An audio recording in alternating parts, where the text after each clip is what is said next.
हिंदुस्तान का युवा सिर्फ हिंदुस्तान को नहीं देश को बदल सकता है। हिंदुस्तान की 1% आबादी के हाथ में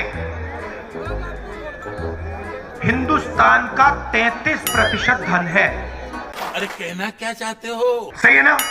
रुको जरा, सब्र करो। आपको अच्छी लगी तो ऐसे थोड़ा मार दीजिए हाथ, आप थोड़ा सा मार दीजिए। गांधी जी के साथ आपको 3-4 महिलाएं दिखेंगी ही दिखेंगी। नोटबंदी से हिंदुस्तान में मां लक्ष्मी की शक्ति बढ़ी या घटी? दोस्तों वीडियो अगर अच्छा लगे तो फीडबैक जरूर दीजिएगा। बस यार हंसना तो पड़ेगा दोस्त। वीडियो को अगर कुछ अच्छी लगी तो दोस्त एक लाइक, एक सब्सक्राइब, एक फीडबैक तो बनता ही है यार। पप्पू जी पूछ रहे मैं क्या कॉमेडी लगता हूँ आपको? पप्पू जी पूछ रहे आप लोग क्यों मुझे लाइटली लेते हो, इसीलिए मस्करी करते रहते हो। मैं मोदी जी से ज्यादा एडुकेटेड हूँ, वो भी फॉरेन रिटर्न। आपको शायद नहीं मालूम तो मैं पीएम क्यों नहीं? पप्पू जी पूछ रहे दोस्तों क्या राहुल जी को आप पीएम कुर्सी के काबिल नहीं समझते? क्या राहुल जी को आप मोदी जी के इक्विवेलेंट नहीं समझते? क्या कमी है राहुल जी में हमारे पीएम के कंपैरिजन? क्यों, क्या कमियां हैं उनमें? इन foreign return Cambridge qualified very intelligent मोरोसी लीडर में क्या कमियां हैं? बोलो जरा। क्या पीएम कुर्सी सिर्फ कॉन्फिडेंस दिखाने से हासिल हो जाती है या डिग्रीज ऑप्शनल होती हैं? प्रूवन लीडरशिप की जरूरत नहीं। जब तुम खुद क्लियर नहीं हो तो देश कैसे क्लियर करोगे? पीएम का काम ज्यादा बोलना होता है या ज्यादा समझना, ज्यादा सुनना? पीएम बनना मुश्किल नहीं, और मुझे क्यों मुश्किल लग रहा है? पप्पू जी बोली देखो, एक लाइक, एक सब्सक्राइब, एक फीडबैक मंगता यारो। राहुल गांधी का कैलकुलेशन भी ना फुल बफरिंग मोड में चलता है। 1 सेकंड में कुछ और बोल जाते हैं तो नेक्स्ट सेकंड में कुछ और, एक ही क्षण में भूल जाते हैं। राहुल बाबा का गणित इतना कंफ्यूज्ड है कि नंबर्स भी कंफ्यूज्ड हो जाते हैं, और लगता है ये कि मेरा कैलकुलेशन भी पूछता है। बाबा पहले डिसाइड तो कर लो किस पर क्या बोलना है, और देख लो लीडर का कॉन्फिडेंस प्रेजेंटेशन हमेशा टॉप क्वालिटी में।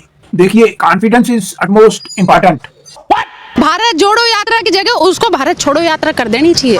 पप्पू जी का कॉन्फिडेंस देखो, फैक्ट आए या ना आए स्टेटमेंट रेडी होनी चाहिए। पप्पू जी का वर्जन अपडेट रोज आता है, कल कुछ और, आज कुछ और। पप्पू जी के फैक्ट्स गूगल से नहीं दिल से, सर्च इंजन से आते हैं। पप्पू जी का कॉन्फिडेंस इतना सॉलिड है कि डाउट भी इनको देख के डाउट में पड़ जाता है। पप्पू जी के स्पीच में सस्पेंस ज्यादा, नेक्स्ट लाइन क्या होगी किसी को नहीं पता। सच स्लो हो सकता है पर पप्पू जी का वर्जन हमेशा फास्ट फॉरवर्ड में आता है। देखो मैं फालतू कुछ नहीं बोलता, आप हंसी रोक नहीं पाओगे। सच्चाई और सीरियसनेस रहती है राहुल बाबा की जबानी में। अब फ्यूचर में मीम बन जाता है जो कुछ राहुल बाबा बोलते हैं। यही तो अकेले शख्स हैं जिन्हें इतना कॉन्फिडेंस है, जोक बोले बिना कॉमेडी खुद ब खुद क्रिएट हो जाती है। किसे सीरियस बोलना है तो राहुल बाबा से सीखे। देश का सेंस ऑफ ह्यूमर स्ट्रांग इसीलिए है क्योंकि स्टेटमेंट्स वीक नहीं इंटरटेनिंग होती हैं। राहुल बाबा का सीरियसनेस प्रेस कॉन्फ्रेंस कम, ओपन मिमिक्री ज्यादा लगता है। ये कारण है दोस्तों, मैं फालतू में कुछ नहीं बोलता और पब्लिक बस इसी सीरियसनेस का तो वेट करती है।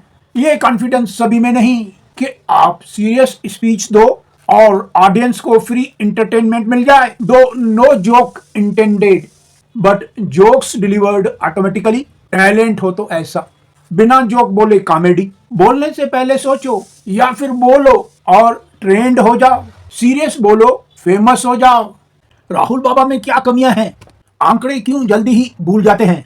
राहुल बाबा का कॉन्फिडेंस तो देखो, मैथ्स के आंकड़े याद नहीं रहते लेकिन माइक पकड़ते ही डिलीवरी फुल एचडी रहती है।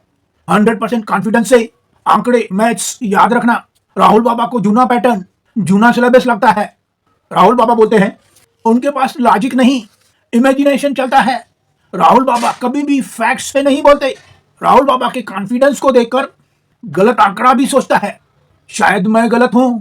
डेटा याद रहता नहीं लेकिन राहुल बाबा की स्पीच नॉन स्टॉप चलती रहती है। दोस्तों राहुल बाबा जी बोलते मैं इमोशंस से बोलता हूं, कैलकुलेटर से नहीं।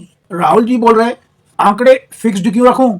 डेमोक्रेसी है भाई, कॉन्फिडेंस लेवल ऐसा है राहुल जी का, गलत आंकड़ा भी खुद को डाउट करता है। देखो, एक लाइक, एक सब्सक्राइब, एक फीडबैक मांगता यारो।